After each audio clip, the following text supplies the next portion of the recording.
All right. So, welcome to a new series where we will be discussing pivotal events that happen in the human experience, like divorce, marriage, pregnancy, death, um, birth, just important things in people's lives. All right. So, we're going to start with Nipsey Hussle, who passed away on March the 31st, 2019. He left his physical body and went back to his astral body. All right, so we're going to look at the numbers, look at just a few different things surrounding this, just to give you different perspectives on death. Okay, perfect. So first, um, you can see that he is a Pisces ascendant. His ascendant is at the 16th degree. And so when somebody has their ascendant in Pisces, it's usually a lifelong questioning of who I am. And when it's at the 16th degree, you often find who you are through the terms of money. And those means find their way to you when you have your ascendant conjunct your part of fortune at the 19th degree. The 19th degree is a Libra degree. So the money that's going to come through you will be through the form of contracts, right? So it's going to be somebody who is good with money. And this is why, like, somebody like him can sell. I believe he had a mixtape that he sold for $1,000. It was unheard of in the streets, but he did it. $1,000 mixtape, right? And so his ascendant is in Pisces, and the moon deacon, right? And when you have your ascendant and a moon deacon and is in Pisces, you usually tend to find yourself through, um, I wouldn't say like hard drugs, but drugs that will help you see life through alternative means, like alternate dimensions. And so that was usually where his money came from, right? Helping other people to do that. And if you were to look down at his ascendant, you can see that he had a trine with Saturn and he had a trine with Venus. And his Saturn was in Scorpio and his Venus was in Cancer. So just with those two things, just to kind of paint a picture, just to show you like who he was, a different look on who he was before I tell you about his death. Um, so when you have your ascendant trining Saturn and Scorpio at the 21st degree, the 21st degree is a Sagittarius Jupiter degree. But when it's in the moon deacon in Scorpio, Scorpio is all about that control of self, like that inner discipline. It's ruled modernly is ruled by Pluto, but traditionally is ruled by Mars. So Scorpio is that fixed water. And if you've ever seen a fixed water is like tidal waves, fixed waters like tsunamis. So it's very persistent when it has a goal. And when it's in the ninth house, it's more of like a divine drive. Imagine the hand of God like pushing down a tidal wave in your face. That is that force that Nipsey has, but it's in regards to how structured he is, his boundaries, his Capricorn, his Saturn, right?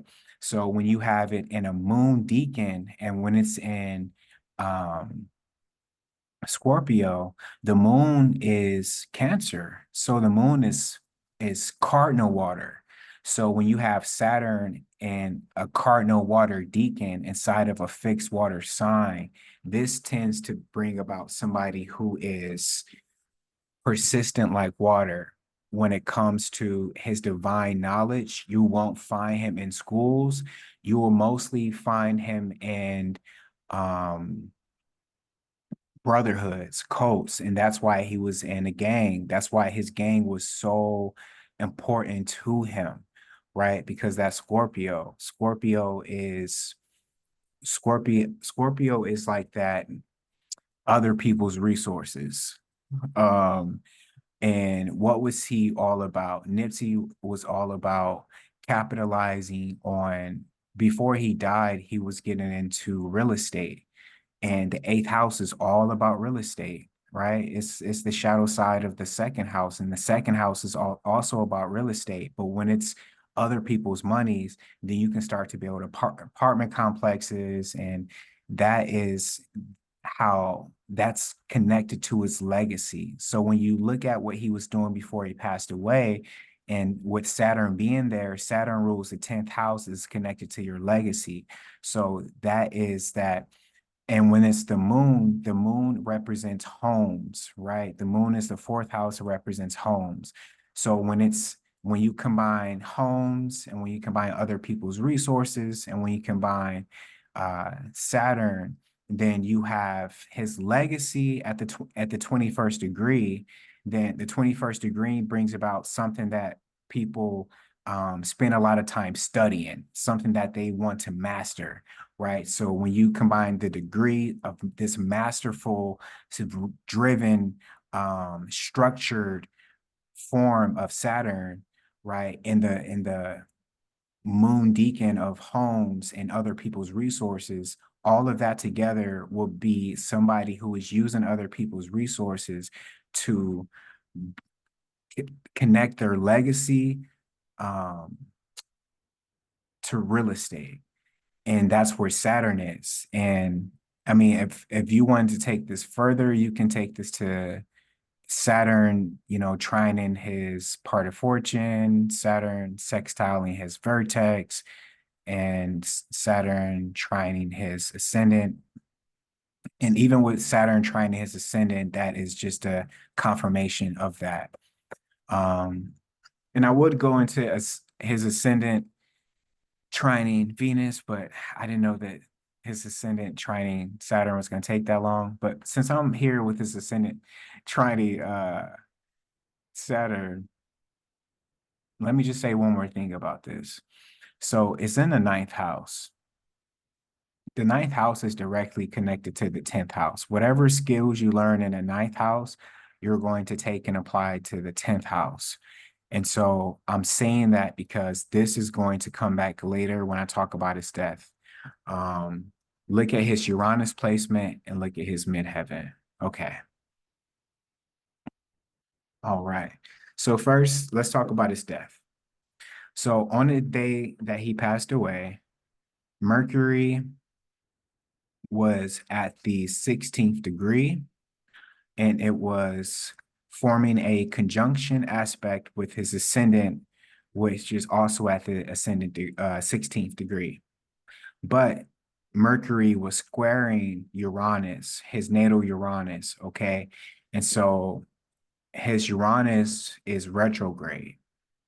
So that's one thing to notice when you're looking at natal charts. You want to make sure that you look at if it's retrograde or not, because that's important, because this is like a snapshot of the planets when you were born, okay? So when you have Mercury squaring his Uranus, and this is in his 10th house, his legacy, right? That brings about sudden changes, but it brings about sudden changes in connection to what Mercury is conjuncting, right? Mercury is conjuncting Neptune here. Mercury rules over Virgo. Mercury rules over Gemini. Okay. So Virgo is about bad omens, usually has to deal with like service to other people.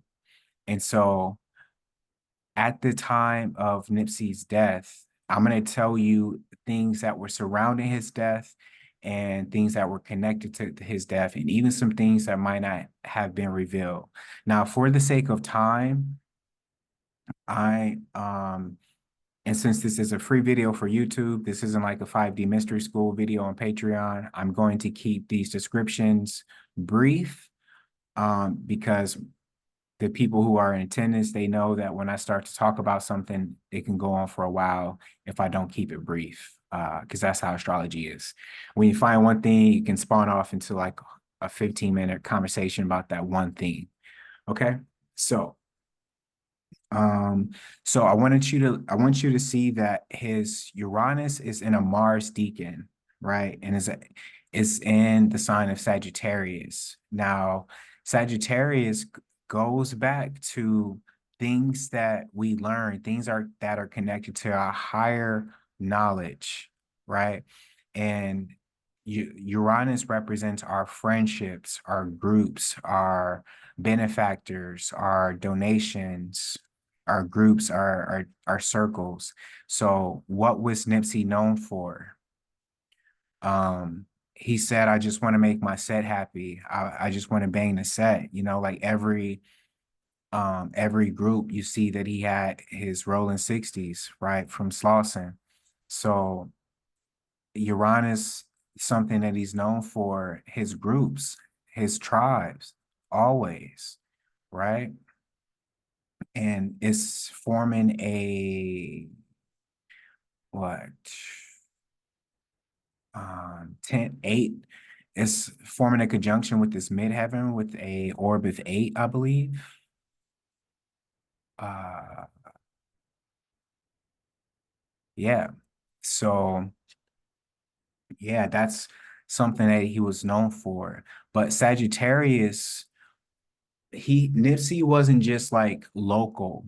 Like this Uranus and Sagittarius, his reach was overseas. Like his connections was foreign. He had a lot of foreign connections. He was starting new businesses overseas. Like since Uranus is in a Aries degree, a Mars degree, and a Mars deacon, this means that he was starting his businesses overseas. And since it's connected to his midheaven, and his midheaven's at the 21st degree, he wasn't just doing it just to do it. This is something that he was actually studying, something that he was good at. Like his midheaven is in Sagittarius, so it was meant for him to establish networks overseas, right? Even if you were to go down here and you were to see the trines that are connected to this midheaven, it's trining Mars, it's trining Mercury, it's trining his moon, trining the sun. So you can see that service to other people, like these networks that he was establishing, you can see what they were being used for. Anyway, so I'm saying all that to say when you have your Neptune and when you have Mercury squaring this energy, this can bring about jealous type of energy, right? This brings about jealous type of energy because this brings about somebody who used to be in your friend group, right? It's a square here, somebody who used to be in your friend group, um, setting up communications about your death. But I want to paint a better picture as we go along. I'm just kind of painting the surface here. It's going to be hopefully a somewhat of a masterpiece, what I can give you for free when I'm done. Okay, so Pisces represents hidden enemies. Pisces represents hidden enemies. And when you have Mercury there, that means you have bad omens, right? You have people who are going to come, your hidden enemies are going to come and drive to you. Mercury represents Gemini. Gemini rules over cars. So your hidden enemy is going to literally pull up to you, right? And it's going to be in your hometown. This is in a moon deacon, right? Mercury is conjuncting Neptune. Okay. Neptune is in the home sign of Pisces. Neptune brings about death. Neptune also represents hidden enemies. So when you combine the two, Neptune conjuncting Mercury, your hidden enemy, is going to come and drive to you to bring death to you, because the first house represents your physical body and Pisces represents death, right? But since it's conjuncting his ascendant and is at the 16th degree, that means it was done for money. He was hired. His hidden enemy was hired to come and do this to him. Okay. Um, all right. So also you have Pluto and Capricorn. Pluto and Capricorn. Pluto was transiting Capricorn. Capricorn represents your legacy, right? Pluto can represent death. Pluto was at the 23rd degree. Again, that guys, once you see something once in a natal chart, you're going to see it repeat itself over and over and over again. All right. So Pluto at the 23rd degree, the 23rd degree represents Uranus, represents Aquarius, your groups, your friends. So when it's Pluto, again, your friend is going to come and bring that death to you, but it's going to be done in front of everybody, because Capricorn represents how the world sees you, the world stage. So his friend brought death to him on the world stage, and it was done in a Mercury decan. Again, his friend is going to drive to him. Mercury rules over cars. So his friend drove to him and killed him on a world stage. But it was conjunct Saturn, right? Saturn brings about that restriction, right? Nipsey wasn't in a car. He couldn't go anywhere. He was there, like in his being of service to other people, right? Like he had um Saturn was at the 19th degree. Uh so Saturn was at the 19th degree. So the 19th degree represents Libra, represents contracts. So again, his friend was hired. It was contracted. It was a contracted killing. It wasn't just done out of, he didn't have that much um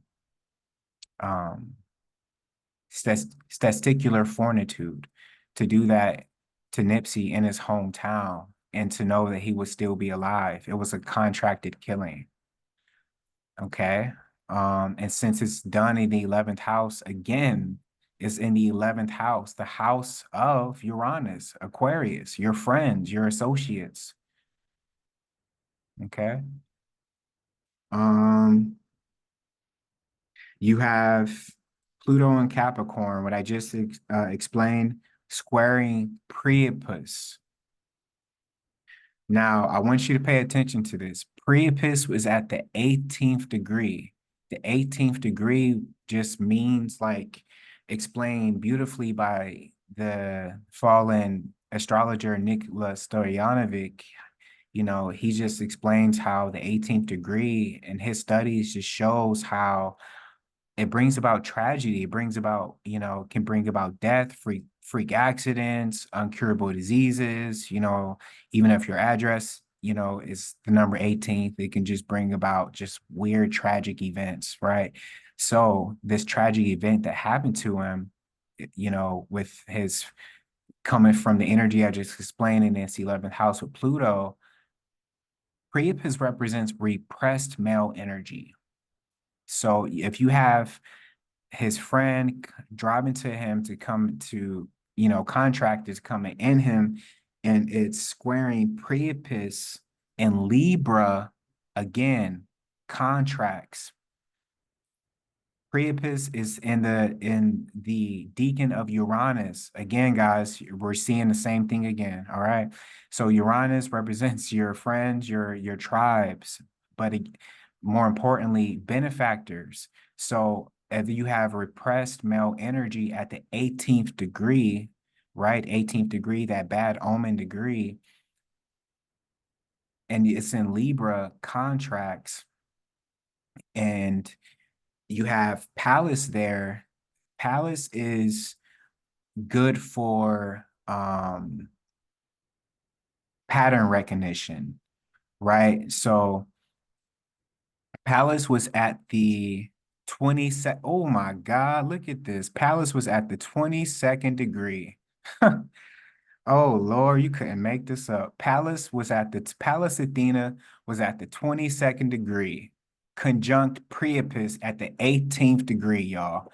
The 22nd degree represents to unalive somebody or to be unalived, right? And so Pallas is good with pattern recognition. So P his P his assassination was set up in a way that people knew he was going to be there. Right. I was watching something where his brother said that the guard wasn't even set up in the front of the store like he was supposed to be set up. So he knew it was an inside job. So it was like a pattern recognition.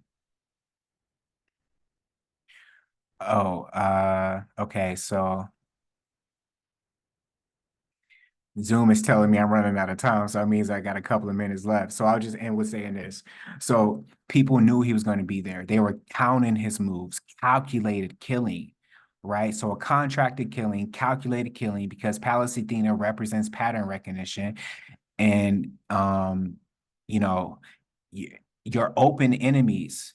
More importantly, Libra represents your open enemies. So pattern recognition, open enemies, repressed male energy at the 18th degree, Pallas was at the 22nd degree, and that energy was squaring Pluto, right?